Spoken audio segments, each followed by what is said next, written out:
Hi friends, నేను మీ శ్రీనివాస్ని. ఈ రోజు మనం టీవీఎస్ iQube ST అలాగే మనకు Ola S1 Pro second generation ఈ రెండింటి మధ్య ఏది కొనాలి, ఏదైతే మనకు బాగుంటుంది, ఏది కంఫర్ట్ గా ఉంటుంది అనే దాని మీద మనం ఈ వీడియోలో మాట్లాడుకుందాం. అంటే ఇది ఫుల్ అండ్ ఫుల్ కంపారిజన్ అనమాట. టీవీఎస్ iQube ST అనేది ఇప్పుడే లాంచ్ అయింది అనమాట. అంటే ఇంకా కొద్ది రోజుల్లో ఇది మార్కెట్ లోకి అయితే వచ్చేస్తుంది. మనకు దీనికి ఓలా S1 Pro కి అంటే మనం ఇప్పుడు ఓలా S1 Pro కొనాలనుకునే వాళ్ళు కొద్దిగా వెయిట్ చేసి మనకు టీవీఎస్ iQube ST కొందామా లేదా ఓలా S1 Pro కొందామా అనే దాని మీద మనం ఈ వీడియోలో మాట్లాడుకుందాం. ముఖ్యంగా కొనాలనుకునే వాళ్ళు ఖచ్చితంగా ఈ వీడియో చూడండి. వీడియో చూసినాక మీకు అర్థమవుతుంది అనమాట. వీడియోని ఎక్కడ స్కిప్ చేయొద్దండి. స్కిప్ చేయకుండా పూర్తిగా చూడండి. మీకు ఈ వీడియో నచ్చినట్లయితే లైక్ చేయండి, షేర్ చేయండి, సబ్స్క్రైబ్ చేయండి ఫ్రెండ్స్. సబ్స్క్రైబ్ చేయడం మాత్రం మర్చిపోద్దండి. ఇంక మనం ఆలస్యం చేయకుండా వీడియోలోకి వెళ్దాం.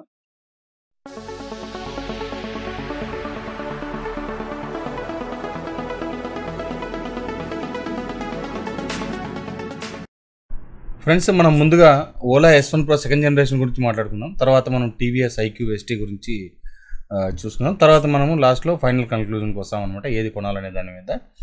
మనం first Ola S1 Pro second generation చూసుకుంటే బ్యాటరీ విషయంలో బ్యాటరీ మనకు 4 kW బ్యాటరీ వస్తుంది. PMSM మోటార్ అయితే వస్తుంది అనమాట. 11 kW PMSM మోటార్ అయితే వస్తుంది. స్పీడ్ చూసుకుంటే మనకు 120 km స్పీడ్ అయితే ఉంటుంది. రేంజ్ 140 km రేంజ్ ఉంటుంది. 7 inches టచ్ స్క్రీన్ అయితే వస్తుంది అనమాట. Touch screen display. అలాగే 34 లీటర్స్ బూట్ స్పేస్ అయితే ఉంటుంది. బ్లూటూత్ కనెక్టివిటీ, అలాగే GPS నావిగేషను, ఓలా మ్యాప్స్, అలాగే 10x10 నావిగేషను లాంటివన్నీ ఇందులో సపోర్ట్ చేస్తాయన్నమాట. అంతేకాకుండా ఫుల్ అండ్ ఫుల్ మొబైల్ కనెక్టివిటీతో నడుస్తుంది అనమాట. దీనిలో ఫిజికల్ కీ అయితే ఉండదు, క్రూజ్ కంట్రోల్ అయితే ఉంటుంది. అంతేకాకుండా మనకు రీజనరేటింగ్ బ్రేకింగ్ సిస్టమ్ అయితే ఇందులో ఉంటుంది. ఫ్రంట్ టెలిస్కోపిక్ సస్పెన్షన్ వస్తుంది. బ్యాక్ సైడ్ మనకు సింగిల్ సస్పెన్షన్ అయితే వస్తుంది అనమాట, మోనో ఇది. అలాగే మనకు ఫ్రంట్ బ్యాక్ డిస్క్ బ్రేక్ అయితే వస్తుంది. 8 years 80,000 kilometers మనకు వారంటీ అయితే ఇస్తున్నారనమాట. ఇది ఏ కంపెనీ కూడా ఇంతవరకు ఇవ్వడం లేదు. ఇది ఒక పెద్ద అడ్వాంటేజ్ అని చెప్పొచ్చు ఓలాకి మాత్రం.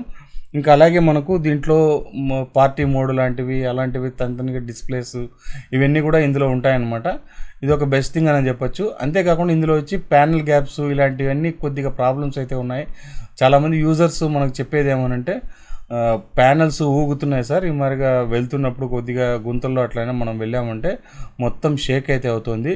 స్పీడ్ విషయంలో కానీ అలాగే మనకు వర్కింగ్ విషయంలో కానీ ఏ ప్రాబ్లం లేదు, కానీ మనకి ఇది ఒక ప్రాబ్లం అయితే ఉంది. అలాగే మనకు డిస్ప్లే చూసుకుంటే మనకి ఇంతకుముందు మనకు HD డిస్ప్లే వచ్చేది 720p, ఇప్పుడు 480p డిస్ప్లేనే వస్తుంది. ఇంకా అలాగే మనకు హెడ్ ల్యాంప్స్ ముందర మనకు ఫ్రంట్లో మనకు DRL లైట్స్ ఉన్నాయి. అలాగే LED హెడ్ ల్యాంప్స్ అయితే వస్తాయి. సైడ్ ఇండికేటర్స్ కూడా మనకు లోపలనే వస్తుంది. ఇవన్నీ బాగున్నాయి అనమాట చూడడానికి అయితే ఇందులో.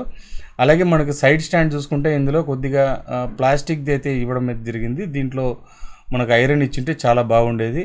ఇవన్నీ కొద్దిగా చిన్న చిన్న మైనస్ పాయింట్లు ఉన్నాయి. అలాగే సర్వీస్ విషయంలో కొద్దిగా ఇబ్బందులు అయితే ఉందన్నమాట. ఇంకా దీంట్లో కాస్ట్ విషయానికి వస్తే మనకి 1,45,000 రూపీస్ కాస్ట్ అయితే ఉంటుందన్నమాట. ఇది వీళ్ళు ఇన్ని ప్రాబ్లమ్స్ ఉన్నా కూడా వీళ్ళు దీని కాస్ట్ని అయితే పెంచలేదన్నమాట. దీనివల్లనే వీళ్ళకు సేల్స్ కూడా ఎక్కువగా ఉందనే చెప్పాలి. వీళ్ళు మిగతా వాళ్ళందరూ రేట్స్ పెంచినా కూడా బజాజ్ చేతక్ కానీ అలాగే టీవీఎస్ iQube కానీ ఇలాంటి బ్రాండ్స్, ఏతర్ లాంటి బ్రాండ్స్ కూడా అన్నీ మనకు కాస్ట్ అయితే పెరిగిపోయాయి. 1,60,000 ఉండే ఏతర్ ఇప్పుడు ఏకంగా 1,90,000కి అయితే వెళ్ళిపోయిందనమాట. ఇలాంటి ప్రాబ్లమ్స్ అయితే ఉన్నాయి. ఇంకా మనము టీవీఎస్ iQube ST guరించి తెలుసుకుందాం. ఫ్రెండ్స్, ఓలా గురించి అయితే నేను చాలా వీడియోస్ చేశాను. ఫస్ట్ జనరేషన్, సెకండ్ జనరేషన్ ఇవన్నీ కూడా వీడియోస్ చేశాను. మీరు చూడకపోతే నా ఛానల్లో ఉంటుంది, చూడండి. ఇంకా మనం టీవీఎస్ iQube ST గురించి మాట్లాడుకుంటే టీవీఎస్ iQube STలో మనకు రేంజ్ చూసుకుంటే 150 km రేంజ్ అయితే వస్తుంది. అలాగే బ్యాటరీ చూసుకుంటే 5.1 kW బ్యాటరీతో అయితే వస్తుంది అనమాట. అలాగే ఛార్జింగ్ టైం చూసుకుంటే 4 hours 30 minutes అయితే ఫుల్ ఛార్జింగ్ టైం అయితే పడుతుంది. అలాగే 7 inches టచ్ స్క్రీన్ అయితే వస్తుంది. అలాగే ప్లే పాజ్ మ్యూజిక్ కంట్రోల్ ఇలాంటివన్నీ ఆప్షన్స్ దీంట్లో ఉంటాయి. ఇన్కమింగ్ కాల్ అలర్ట్ కానీ, వాయిస్ అసిస్టెంట్ కానీ, 10x10 నావిగేషన్ కానీ, రిమోట్ ఛార్జ్ స్టేటస్ కానీ ఇవన్నీ కూడా మనకు డిస్ప్లేలోనే వస్తాయన్నమాట. అలాగే మనకు 32 లీటర్స్ బూట్ స్పేస్ అయితే ఇందులో ఉంటుంది. ఇందులోనే USB ఛార్జింగ్ పోర్ట్ అయితే వస్తుందన్నమాట. ఓలాలో USB ఛార్జింగ్ పోర్ట్ అయితే లేదు, ఇది ఒక మైనస్ అని చెప్పాలి. అలాగే మనకు 0 to 40 kilometers 4.5 secondsలోనే ఇది అందుకుంటుందన్నమాట. అలాగే బాడీ వెయిట్ చూసుకుంటే 130 kgs బాడీ వెయిట్ అయితే ఉంటుంది. సస్పెన్షన్ చూసుకుంటే అడ్జస్టబుల్ సస్పెన్షన్, అలాగే హైడ్రాలిక్ డ్యూయల్ సస్పెన్షన్ అయితే వస్తుందన్నమాట. టాప్ స్పీడ్ చూసుకుంటే మనకు 82 కిలోమీటర్స్ టాప్ స్పీడ్ అయితే ఉంటుంది. 10 degrees గ్రేడబిలిటీ అయితే ఉంటుందన్నమాట. మోటార్ పవర్ చూసుకుంటే మనకు 4.4 కిలోవాట్ మోటార్ పవర్ అయితే ఉంటుంది. అలాగే ఇది వచ్చి హబ్ మోటార్తో అయితే వస్తుందన్నమాట. ఇది ఒక మైనస్ పాయింట్ అని చెప్పొచ్చు. హబ్ మోటార్ అనేది ఇది ఒక ఓల్డ్ ఫ్యాషన్ అనమాట, ఈ హబ్ మోటార్ అని చెప్పేది కనుక. ఇప్పుడు న్యూ ఫ్యాషన్స్ మనకు చాలా వరకు పిఎంఎస్ఎం మోటార్ లాంటివి వచ్చేసాయి. హబ్ మోటార్ అనేది ఒక రకంగా ఓల్డ్ అనేది చెప్పొచ్చు. ఇంకా మనకు దీంట్లో చూసుకుంటే IP67 రేటింగ్స్ అయితే ఉంటాయి. రీజన్ బ్రేకింగ్ సిస్టమ్ అయితే ఉంటుంది.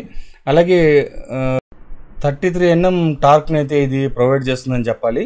అలాగే అంతేకాకుండా ఇందులో వచ్చి వోల్ట్స్ పరంగా చూసుకుంటే 52 volts అయితే ఇది బ్యాటరీ పవర్ అయితే ఉంటుంది. మనకు 90/90 12 inches టైర్స్తో అయితే వస్తుంది.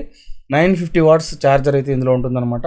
అలాగే ఇందులో బ్లూటూత్ కనెక్టివిటీ, OTA అప్డేట్స్ లాంటివి కూడా ఇందులో వస్తాయి. ఒక బెస్ట్ వెహికల్ అని చెప్పొచ్చు. ఆల్రెడీ మనకుండే ఇప్పుడు మెయిన్ కంపెనీస్ చూసుకుంటే మనకు హీరో కానీ, అలాగే ఏథర్ కానీ, ఓలా కానీ, బజాజ్ చేతక్ కానీ ఇవేవి కూడా 5.1 బ్యాటరీ 5.1 కిలోవాట్ బ్యాటరీతో అయితే ఏ వెహికల్ అయితే లేదన్నమాట. ఇది ఒక బెస్ట్ థింగ్ అని చెప్పొచ్చు. మనకు టీవీఎస్ పరంగా చూసుకుంటే సర్వీసు అలాంటివన్నీ ఇబ్బంది లేకుండా ఉన్నాయి కాబట్టి టీవీఎస్ ఐక్యూ కొనాలనుకునే వాళ్ళు బెస్ట్ థింగ్, దీనికోసం వెయిట్ చేయండి. ఇది వచ్చిన తర్వాత మీరు కొనుక్కోండి. అలాగే మీరు షోరూమ్ వెళ్ళండి, షోరూంలో వాళ్ళ దగ్గర అడిగి కనుక్కోండి ఎప్పుడు లాంచ్ అవుతుంది, దీని బుకింగ్ అవన్నీ కూడా మీరు కనుక్కోవచ్చు. ఇంకా మనం పూర్తిగా ఏది తీసుకోవాలనే దాని మీద ఇంకా కంక్లూజన్కి వస్తాం. ఫ్రెండ్స్, మనకు ఫుల్గా కంపారిజన్ మీరు చూసారు కదా ఎలా ఉందనేది. నాకు నచ్చిన అంశాల గురించి మాట్లాడదాం. రెండిట్లో ఏది నచ్చింది ఏది నచ్చలేదు అనే విషయం మనం మాట్లాడదాం. మనకు మెయిన్గా ఓలా చూసుకుంటే సర్వీస్ ఇష్యూస్ అయితే చాలా ఉన్నాయి మనకు. అలాగే టీవీఎస్లో అయితే మనకు సర్వీస్ ప్రాబ్లమ్స్ అయితే మనకి ఇంతవరకు ఎవరు కంప్లైంట్ అయితే చేయలేదు. నేను టీవీఎస్ ఐక్యూబ్ మీద చాలా వీడియోస్ అయితే చేశాను అనమాట. ఇప్పటి వరకు ఏ విధమైన ప్రాబ్లమ్స్ దాంట్లో నాకు వచ్చినట్టు ఎవరు చెప్పలేదు. మనకు ఓలా నుంచి అయితే చాలా మంది చెప్పారనమాట. కంప్లైంట్స్ అయితే చిన్న చిన్న కంప్లైంట్స్, ఏదో అప్పుడప్పుడు బండి ఆగిపోతుందని, లేకపోతే సర్వీస్ లో వాళ్ళు ఏం పట్టించుకోవడం లేదని, ఇలాంటి కంపెనీ చిన్న చిన్న ఇష్యూస్ అయితే దాంట్లో ఓలాలు అయితే ఉన్నాయి. కానీ టీవీఎస్ ఐక్యూబ్ లో అలాంటివి ఏమి లేవు. ఇంకొకటి మనకు మెయిన్ చూసుకుంటే మనకు దీంట్లో బూట్ స్పేస్ విషయానికి వస్తే 32 liters బూట్ స్పేస్ అయితే మనకు టీవీఎస్ ఐక్యూబ్ ఎస్టీలో వస్తుంది.